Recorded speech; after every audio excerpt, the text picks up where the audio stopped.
restitusi, memang saya pikir restitusi kita kegedean tuh, banyak aneh-aneh ya tuh. Kadang-kadang juga produsen menaikkan cost of COGS-nya terlalu tinggi sehingga marginnya kecil sekali mereka. Cuman saya agak heran kenapa sekian bulan cepet-cepet banget kayaknya ngabisinnya. Jadi ada yang aneh pasti di situ. Nanti saya akan investigasi. Kalau kita punya barang mayoritas yang menguasai pasar dunia, kita selalu nggak bisa mengendalikan harga pasar karena kita bodoh atau orang kita sebagian dibayar. Data kapal per kapal ada manipulasi yang cukup luar biasa. Artinya selama beberapa tahun kita dikebulin para pengusaha. Untuk tadi Pak Misbakun, ini kita jawab umum ya. Strategi restitusi, memang saya pikir restitusi kita kegedean tuh, banyak aneh-aneh ya tuh. Kadang-kadang juga produsen menaikkan cost of COGS-nya terlalu tinggi sehingga marginnya kecil sekali mereka. Padahal di ininya untungnya besar. Ini saya akan pelajari gimana restitusinya. Tahun lalu ketika saya masuk ke pajak, ke keuangan, kita keluarin berapa tadi? 361 triliun. Saya mau berhentiin. Oke, restitusi saya berhentiin karena kita concern dengan pendapatan dari pajak dan ekonomi yang melambat waktu itu. Hampir semua sudah keluar, tinggal 6 triliun, 7 triliun yang belum dieksekusi. Jadi saya nggak bisa menyelamatkan terlalu banyak tahun lalu dari proses restitusi. Cuman saya agak heran kenapa sekian bulan cepet-cepet banget kayaknya ngabisinnya. Jadi ada yang aneh pasti di situ. Nanti saya akan investigasi. Seiring dengan tadi masukan dari Pak Misbakun, kita akan lihat strategi restitusi yang baik seperti apa. Selama ini katanya seperti otomatis, nggak ada kontrol dari pajak untuk mengecek atau saya pikir terlalu mudah. Nanti kan saya cek, industri batu bara tuh kalau kita hitung PPN-nya saya malah subsidi. Makanya saya akan coba tutup dengan biaya ekspor keluar batu bara. Tadi dengan penurunan misalnya volume turun, apakah akan kurang? Belum tentu. Kalau orang di pasar tahu volume akan turun, biasanya harganya naik di sana.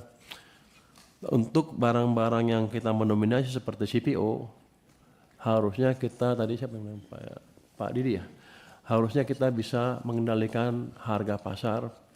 Tapi selama ini kalau kita punya barang mayoritas yang menguasai pasar dunia, kita selalu nggak bisa mengendalikan harga pasar karena kita bodoh atau orang kita sebagian dibayar. Seperti timah, kita produsen terbesar timah dunia, tapi yang mengendalikan harga bukan kita. Di pasar Singapura kalau nggak salah marketnya. Itu agak aneh untuk saya. Sekarang sedang dibersihkan oleh Satgas PKH.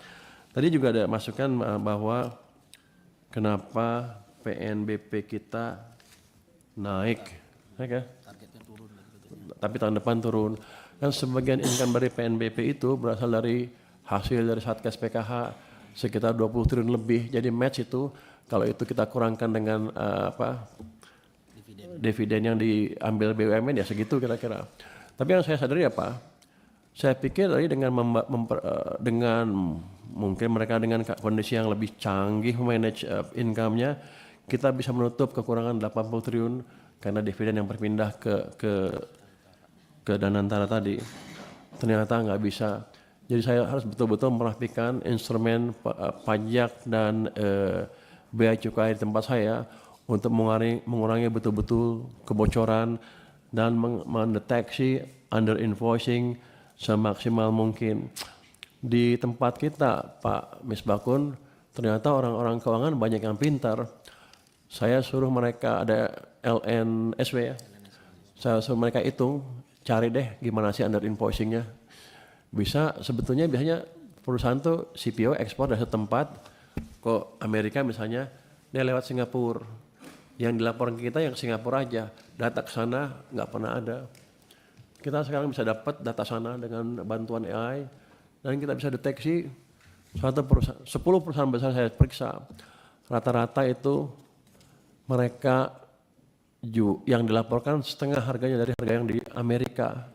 Dan mereka ambil untungnya di perusahaan di tengah-tengah Singapura. Jadi pajaknya mungkin kecil di Singapura, jadi mereka taruh di situ. Jadi kita dirugikan secara signifikan. Ini sebentar lagi akan kita kejar, studinya udah clear.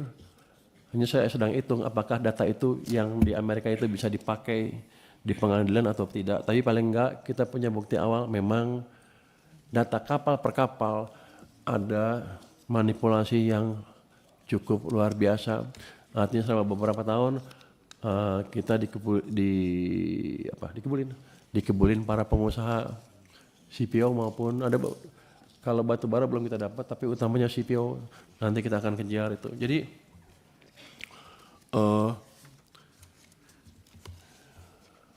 perbaikan income di tahun ini diharapkan terjadi karena pertama ada perbaikan ekonomi.